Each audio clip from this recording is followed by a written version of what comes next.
La première traduction de la Bible date du IIIe siècle avant l'ère chrétienne.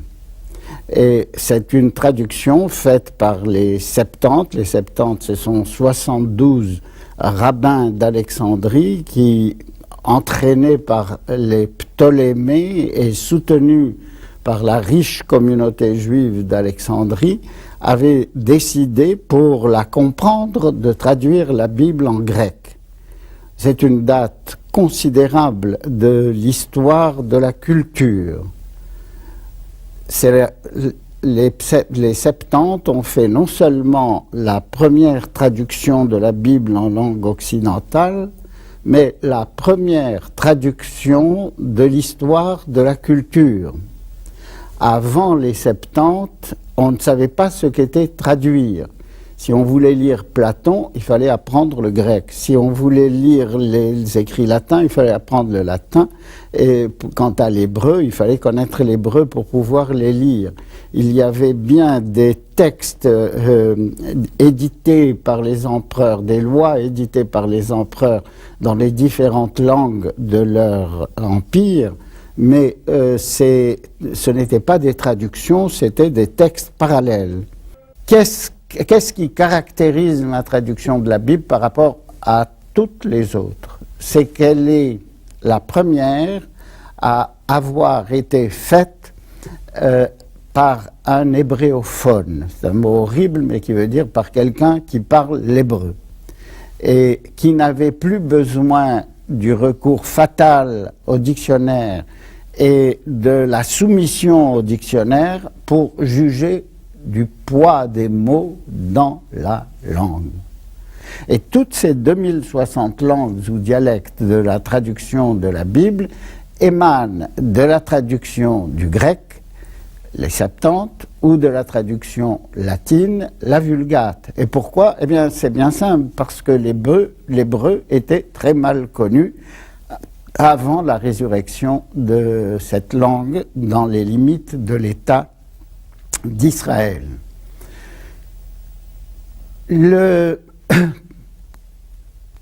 transfert d'un texte d'une langue dans une autre doit être immédiat, ce qui défigurait la plupart des traductions, c'est que le traducteur passait par la médiation d'une langue intermédiaire. C'est cela que j'ai pu ne pas faire en allant directement, si j'employais une expression triviale, du producteur au consommateur. Et cela fait un changement extraordinaire parce que les traducteurs, en passant par la médiation du grec, du latin ou d'autres traductions, véhiculaient non seulement des mots qui n'appartenaient pas, et du sens des mots qui n'appartenaient pas à l'original, mais toute une culture. Il y a un exemple extraordinaire vraiment, c'est le nom du Dieu de la Bible. Alors, ce nom du Dieu de la Bible, c'est un nom imprononçable, c'est le tétragramme Yod-Ke-Vav-Ke. Ce nom ineffable, c'est la clé de la Bible. Il revient dans la Bible hébraïque 6000 et quelques centaines de fois, c'est-à-dire dans chaque page de la Bible, vous avez 5 fois ce nom. C'est le héros principal de toute la Bible, du début à la fin, c'est ce tétragramme ineffable, imprononçable, et qui est le nom propre du nom commun des divinités sémitiques, Elohim. Eloah, El. Ce nom, c'est la clé de la Bible parce que ça donne de la divinité une notion différente de toutes les notions, de toutes les divinités. C'est un Dieu sans forme, sans matérialité et même sans visage, Qu'est-ce que veulent dire ces 4 lettres? Eh bien, ces 4 lettres sont dérivées d'une racine qui signifie être, qui signifie, si on l'analyse, l'être qui a été, qui est, qui sera et qui fait être. Au cœur de la création, ce Dieu n'a pas de visage, n'a pas de forme, n'a rien d'autre que d'être la source universelle de l'être. Et ce Dieu, c'est l'unité qui fonde l'existence des Elohim, des divinités. Le mot Elohim est un pluriel. Voilà le nom fondamental du Dieu de la Bible, et les Septante, que font-ils? Ils traduisent Adonai Elohim, l'être qui a été, qui est, qui sera et qui fait être. Ils le traduisent par Kurios Theos. Alors, Kurios Theos, c'est le Seigneur Théos. Et qui est Théos? C'est Zeus.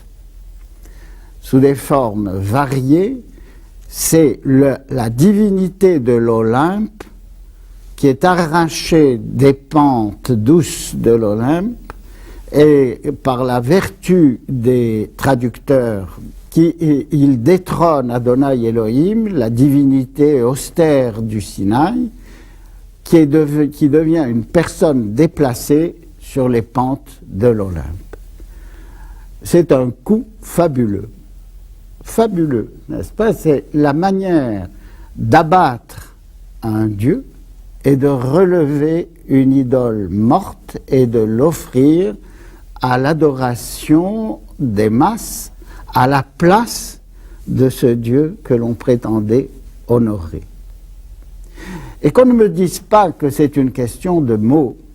Zeus est très respectable. Le mot veut dire un avatar de la lumière. Quand j'ai publié mes premières traductions de la Bible, une série de 26 volumes publiés par Desclés de Brouwer, je m'attendais à être crucifié ou tout au mieux lapidé pour avoir fait un tel déplacement de langage. Effectivement, à partir des racines et débarrassé du filtre de la culture grecque et de la culture latine, mais plongeant directement dans mes racines hébraïques, la Bible que j'avais donnée était complètement, très profondément au moins, différente de toutes les Bibles qui avaient été jusqu'à présent traduites. Je pourrais citer pratiquement tous les mots de la Bible qui, débarrassés du filtre gréco-latin, avaient une autre consonance.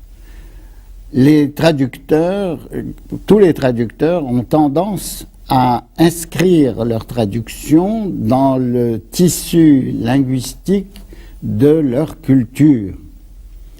Pour ce qui me concerne, j'ai débarrassé ma traduction des filtres gréco-latins et j'ai essayé de les introduire dans le tissu de la langue et de la culture qui était celle des prophètes de la Bible, la culture et la langue hébraïque. Et ça fait toute la différence.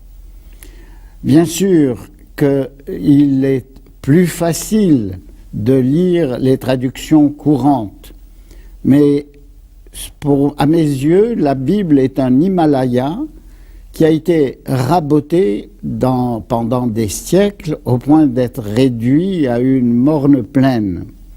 Il fallait rendre à la Bible la difficulté, l'âpreté, la violence d'image, de langue, de pensée qu'elle a dans le texte original.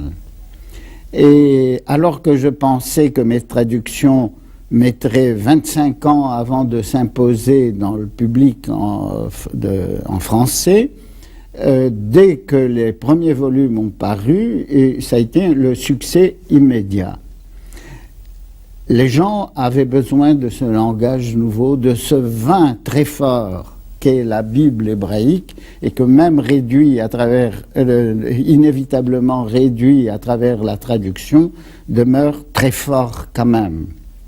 Et alors, on m'avait demandé de continuer mes traductions par celle du Nouveau Testament. Alors que la traduction de la langue de l'hébreu pour les prophètes de la Bible pouvait se faire directement, en ce qui concerne le Nouveau Testament, il fallait prendre 2 points d'appui. Le premier point d'appui, c'est le texte grec, et qui est le seul texte authentique qui puisse attester de la validité du Nouveau Testament.